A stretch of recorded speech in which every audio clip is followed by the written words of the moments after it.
And while Southern California copes with the devastation brought on by these terrible fires, how will they begin to clean up? The mess is just enormous. A rebuilding cannot happen until the debris is cleaned up, obviously, a process survivors of the North Bay wildfires know all too well. And ABC 7 News South Bay reporter Zach Fuentes is live from San Jose with that perspective on a real challenge, Zach.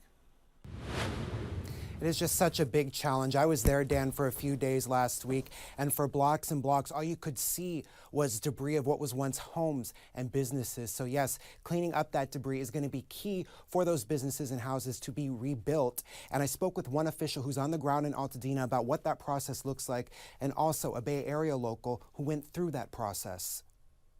The devastating 2017 Tubbs fire killed 22 people and destroyed more than 5,000 structures.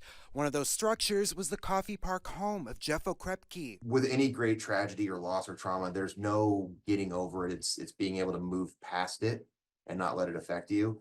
And in times like this, you know, it comes back. Okrepke knows firsthand that the road to recovery for those in Southern California will be long.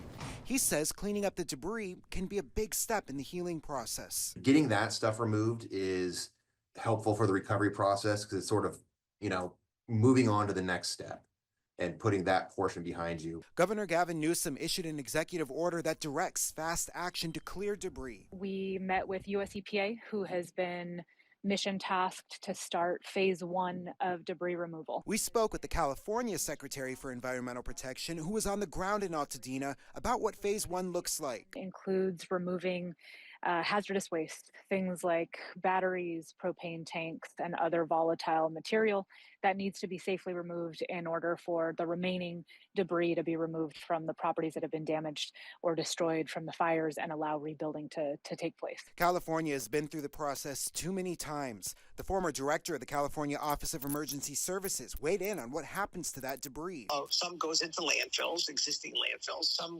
goes into recycling. If the trees that come down, we have the ability to repurpose them back into the lumber. Okrepke said a key part of the recovery in his community was them taking some of it into their own hands, forming block captains with 1 or 2 people who spoke for each area. He hopes that what his community went through can serve as a roadmap in Southern California's recovery. You need somebody to lean on, and that's one of the things when we came together with our block captain system is we were working together as individuals with a shared trauma that knew what we were going through. All right, now as for when the debris in Southern California will be cleaned up, the California Secretary for the EPA you heard from there says typically in past fires it's taken a couple of months to get through that first phase, but she hesitates to give any estimate here in Southern California because this fire is just so big and the impacts of it have been so huge. So they really need to get a sense of the volume of the waste that is left there before they can really give any true estimate.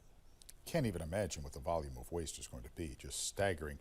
Zach, you went to Southern California to cover the fires last week, reporting for us, of course, and helping out our sister station in LA. Give us a sense of what it was like and what your impressions are having been there in person. Oh, it is just heartbreaking, devastating. I mean, those words I've used over and over, and they're accurate, but it really, there's just nothing like seeing that devastation in person. There are no images, no pictures that can really bring that to anybody unless you're there experiencing it. As I said, you could drive for so long and see nothing but rubble, leveled homes, leveled businesses, entire community just wiped out. And in talking to the people, some of them are, you know, have the expressions that you would imagine. They're crying, they're sobbing, but some of them just have this blank look on their face. They're in shock, still trying to process what they are going through at this time. It's going to be a long road, but you know, as I said, you can drive for blocks and blocks and see nothing but rubble, but as we drove on many of these blocks, you saw people out there handing out supplies, food, really trying to help one another out. So it's beautiful to see the way the communities there are coming together, but also heartbreaking because they have a lot to get through still. Yeah, well said. Yeah. Thank you very much, Zach.